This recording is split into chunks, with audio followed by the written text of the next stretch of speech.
Formula class 10 हम लोग start करते हैं।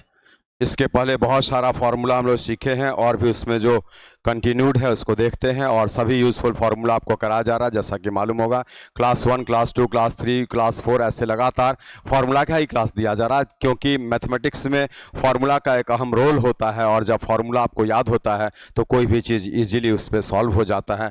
हाउएवर फार्मूला का अपना डेरिवेशन होता है और वो सत्यापित होता है, मीन्स अप्रूव्ड होता है, हम जांच किए हुए रहते हैं उसको।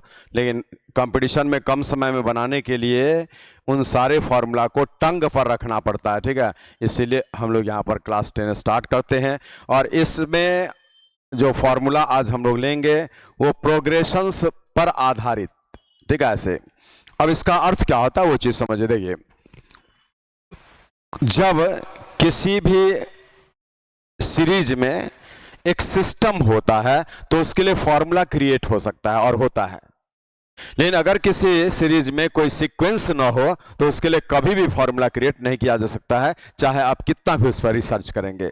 आप इस बात को ऐसे समझिए। देखिए,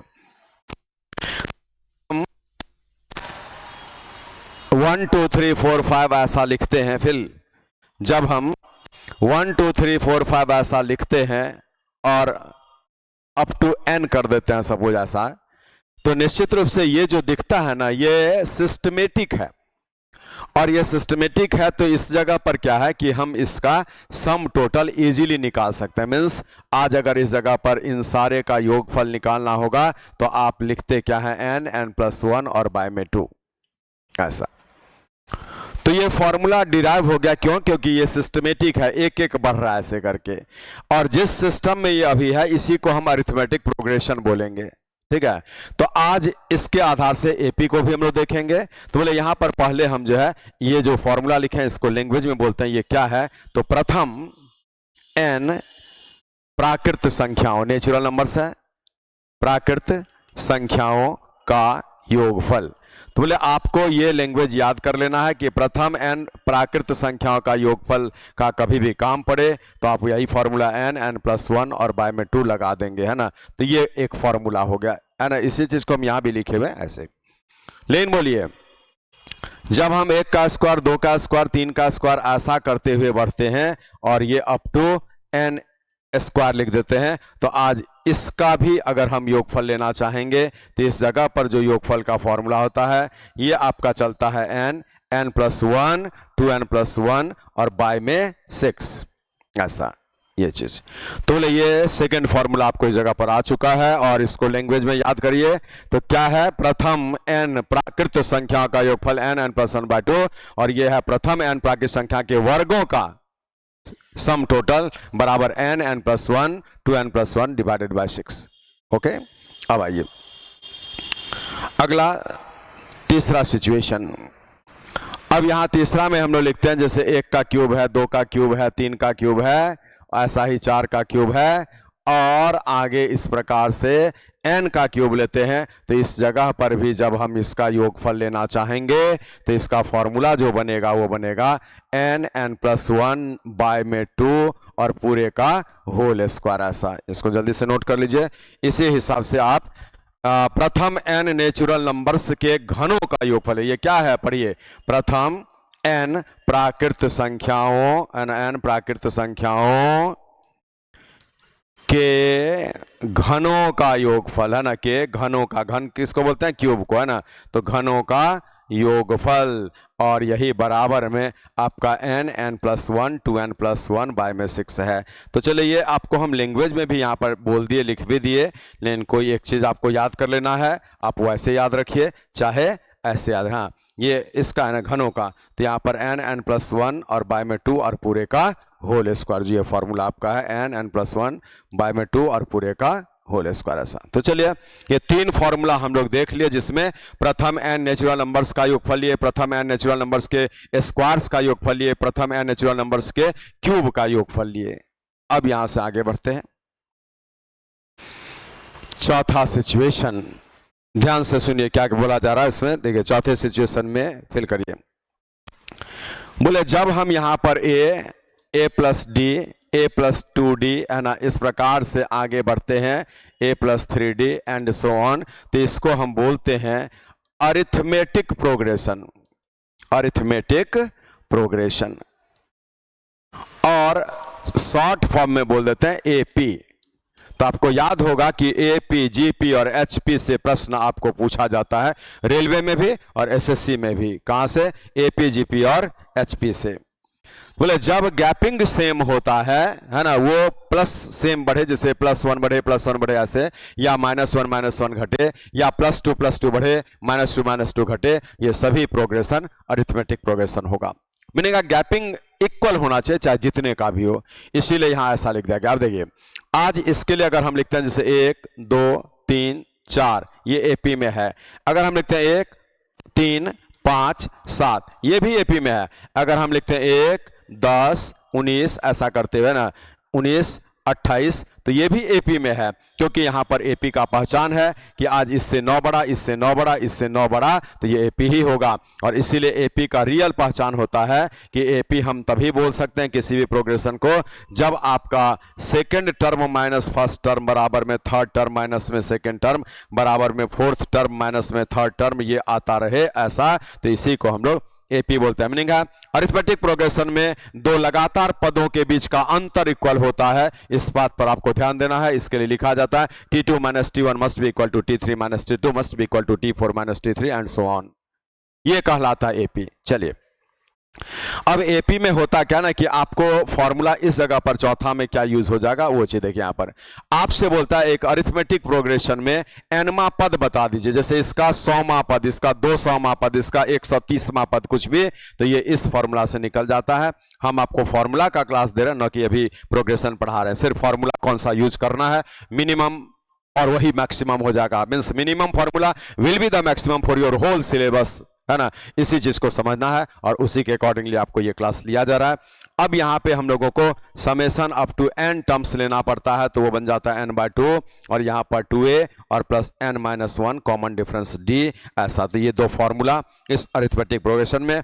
और तीसरा इसी में लिख देते हैं कि जब हम a तथा b का अरिथमेटिक मीन लेते हैं, a तथा b का अरिथमेटिक मीन, क्या बोले, अरिथमेटिक मीन मीन्स समानांतर माध्य बोलते हैं उसको, मीन। तो यहां पर सीधे a + b और बाय में 2 लिख दिया जाता है, ये अरिथमेटिक मीन हो गया।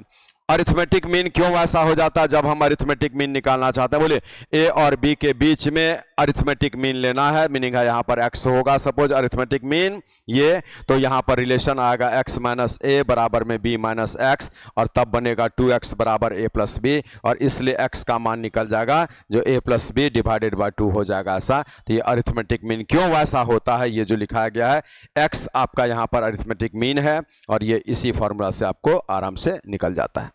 ठीक है, चलिए अब यहां इसी में एक और पॉइंट 5वां में हम आपको लिखते हैं, ऐसे करके देखिए, वो आप ऐसे देख लीजिए कि जब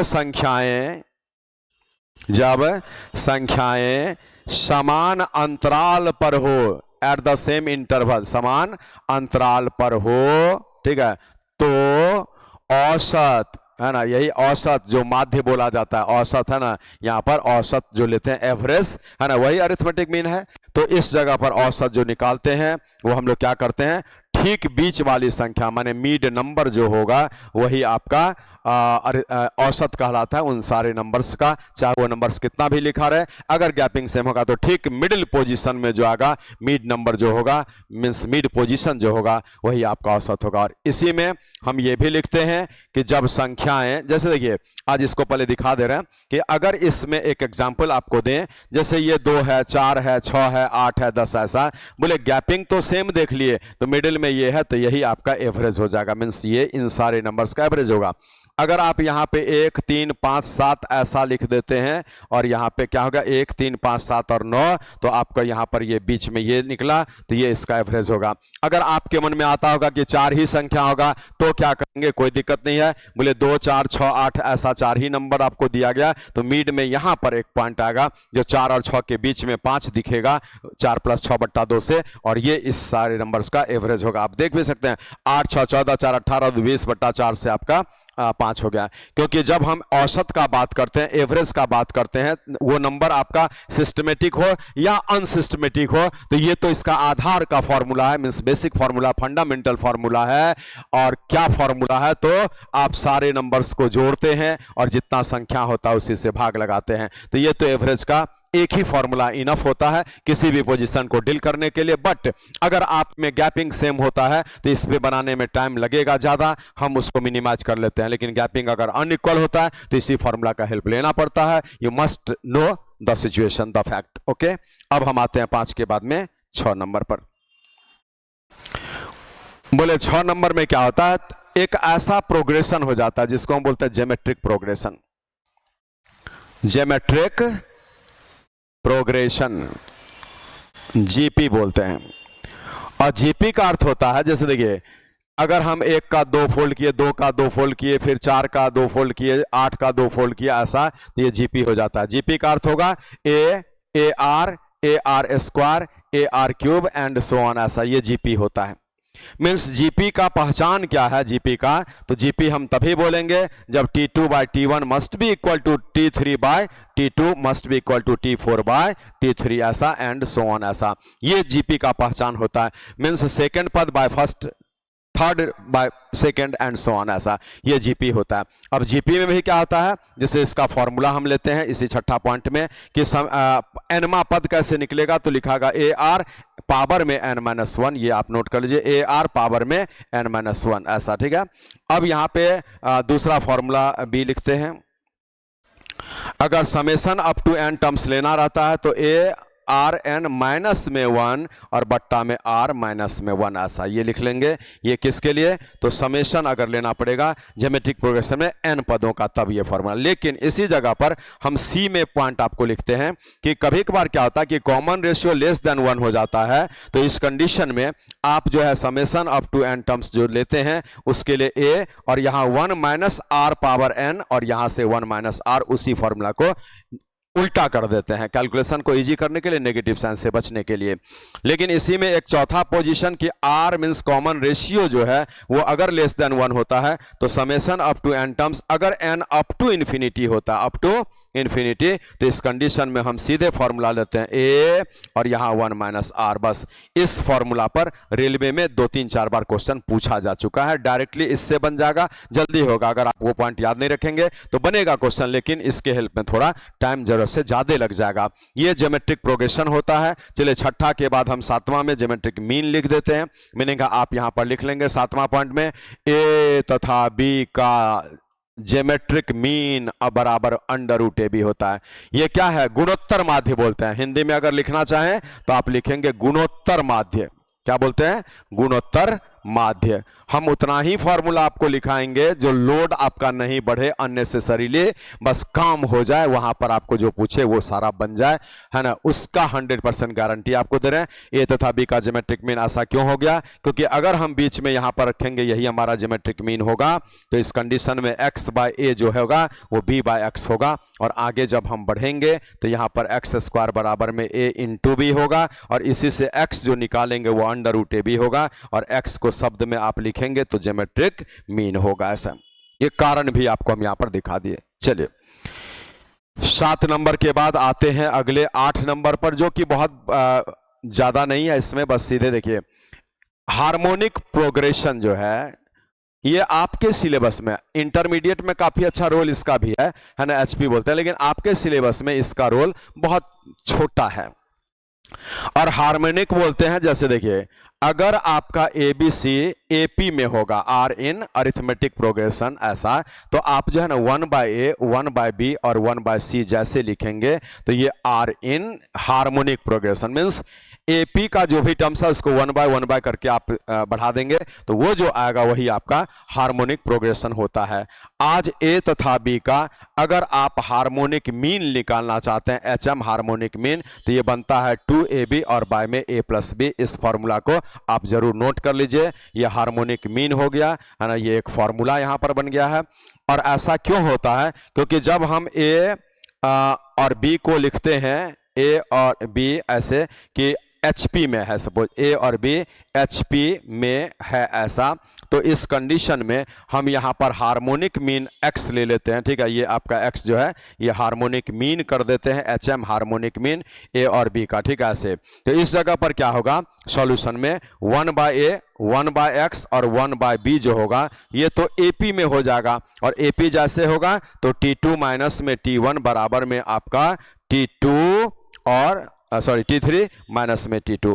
अब यहाँ पर आपका 2/x बराबर में 1/A और प्लस 1/B, और इससे ये आपका बन जाता है A प्लस B और बाय में AB, और इससे जब हम x निकालते हैं तो ये उधर और ये इधर, तो 2AB और बट्टा में A प्लस B। तो ये आपका हार्मोनिक मीन है। x किसको माने थे? HM को, हार्मोनिक मीन को ऐसा। तो बस यही आपको ध्यान देना है। इस प्रकार से हम 8 पॉइंट आपको लिखा है जो कि यहाँ पर हार्मोनिक मीन को डील कर दिया। आप अरिथमेटिक प्रोग्रेशन का फॉर्मूला देखे, सिचुएशन देखे, हार्मोनिक प्रोग्रेशन का फॉर्मूला देखे, सिचुएशन देखे, और ज्योमेट्रिक प्रोग्रेशन का फॉर्मूला देखे और सिचुएशन देखे, ठीक है। अब हम आते हैं इसी का एक हिस्सा 9वां पॉइंट में, जो कि हमारा इस प्रकार से जाता है क्वाड्रेटिक इक्वेशन पर, क्वाड्रेटिक इक्वेशन। और ये बोला जाता है आपको क्या, तो द्विघात समीकरण। क्या बोलते हैं? द्विघात समीकरण। द्विघात समीकरण हम बोलते किसको हैं? तो जब यहां पर ax² प्लस में bx प्लस में c बराबर में 0 होगा और a must not be equal to 0 ऐसा। इस कंडीशन में d जो निकलता है वो b² minus 4ac under root से, इसको बोलते हैं हम लोग d को डिस्क्रिमिनांट, डिस्क्रिमिनांट ऐसे ये चीज है ना d। तो d जो निकलेगा वो इसी फॉर्मूला से निकलेगा। अब यहां पर देखिए इस जगह पर क्या है कि यहां पर आपको मूलों का योगफल, मूलों का योगफल निकालना पड़ता है क्वाड्रेटिक इक्वेशन में, जो -b/a होता है, और मूलों का गुणनफल होता है, प्रोडक्ट, गुणनफल प्रोडक्ट c/a ऐसे। अब यहां पर अगर हम रूट्स जो है, मूल को इंग्लिश में रूट्स बोलते हैं, रूट्स अल्फा एंड बीटा मान लेते हैं, तो अर्थ निकला कि अल्फा प्लस बीटा बराबर में -b/a होगा, और अल्फा इंटू बीटा जो होगा वो आपका c/a होगा। यही चीज जो यहां शब्द में लिखा है वो आपको डायरेक्ट लिख दिया गया। अब जब इसी से हम लोग क्वाड्रेटिक इक्वेशन बनाना चाहते हैं, जिसे है ना समीकरण खुद बनाना है, तो समीकरण कैसे बनता है उस चीज को देखते हैं, ठीक है। तो यहां पर क्या है कि जब क्वाड्रेटिक इक्वेशन में रूट्स नहीं निकलता है अपने से, तो हम रूट्स निकालने का यहाँ फॉर्मूला मैन्युअली जब ब्रेक नहीं होता है, तो आज बोले यहाँ पर रूट्स हम लोग निकालते कैसे, वो चीज आपको हम दिखा रहे हैं इस जगह पर कि आज x का मान, मैंने इस जगह से x का मान, तो फॉर्मूला याद करिए -b plus -b² minus 4ac और बट्टा में 2a। जहां पर a देख रहे हैं, b देख रहे हैं, c देख रहे हैं, वही मान यहां पर बैठता है। तो ये रूट्स निकालने का फॉर्मूला हो गया। अब इसी 9 नंबर के पॉइंट में है ना समीकरण कैसे बनता है वो दिखा रहे हैं। समीकरण बहुत इंपॉर्टेंट टॉपिक है, इस पे क्वेश्चन बराबर दिया है, रेलवे में भी दिया और एसएससी में भी दिया है, ठीक है। तो यहां लिखा जाता है x² माइनस में मूलों का योगफल और x और प्लस में मूलों का गुणनफल इक्वल्स टू में 0। तो बोले एक क्वाड्रेटिक इक्वेशन आपको बनाना पड़ेगा जिसमें क्वेश्चन रूट्स बोल देगा कि अल्फा बीटा का मान ऐसा ऐसा है, क्वाड्रेटिक इक्वेशन बनाइए। तो इसी पर हम लोग बैठा करके बनाते हैं। और इस क्वाड्रेटिक इक्वेशन को बनाने में जो सिस्टम आपका यहाँ पर दिख रहा है कि x² होगा और माइनस में मूलों का योगफल इंटू में x और प्लस में मूलों का गुणनफल। तो इस पे क्वेश्चन बराबर पूछा है, इस पे क्वेश्चन बराबर पूछा है, इसीलिए इतने फॉर्मूला को आप अच्छे तरीके से याद रखेंगे तो निश्चित रूप से आपका जो है काम बन जाएगा। तो बहुत ही यूजफुल चीज आपको आज बताया गया है और उसी यूजफुल चीज को आप याद करेंगे। हम लगातार आप सभी छात्रों के लिए, आप सभी छात्रों के उज्जवल भविष्य के लिए हमारे Jha classes Patna YouTube channel पर फॉर्मूला का क्लास दे रहे हैं, ताकि वो फॉर्मूला आपके कॉपी में एक जगह पर नोट हो जाएगा। तो आपको जैसे प्रोग्रेशन का क्वेश्चन आएगा आप हमारे इस चीज को देखेंगे, निश्चित रूप से वहां से आपको बहुत फायदा मिलेगा। जब कभी मेंसुरेशन का आएगा तो मेंसुरेशन का फॉर्मूला का क्लास देख लेंगे, बहुत फायदा होगा। जब कभी ट्रिगो का काम चाहिए, मैंने कोई क्वेश्चन है तो ट्रिगो में जो फॉर्मूला आपको दिया गया वो देख लेंगे, आपको काम आ जाएगा। इसलिए हम अपना प्रयास कर रहे हैं आप सारे छात्रों के उज्जवल भविष्य के लिए, और आप थोड़ा सा जो है हमारा सहयोग करिए कि हमारे Jha classes Patna YouTube channel को शेयर करिए और सब्सक्राइब करिए, लाइक करिए, कमेंट करिए, है ना। ये बार बार हम बोलते रहेंगे क्योंकि झा क्लासेस पटना के यूट्यूब चैनल के परिवार को काफी दूर तक ले जाना है और ये वर्ल्ड वाइड होना चाहिए, है ना। उसमें सब्सक्राइबर्स जो है मिलियन में होना चाहिए, ये हमारा सोच है, ये हमारी इच्छा है। आप उस इच्छा को पूरा कर सकते हैं, थोड़ा मेहनत करिए, है ना। केवल इसको जो है अपने सोशल प्लेटफॉर्म पर डाला करिए, ठीक है। Thank you. मिलते हैं फॉर्मूला के अगले क्लास में, जो क्लास 11 पर होगा, हम उसमें आते हैं और भी कुछ नया चीज लेकर के आते हैं। Thank you.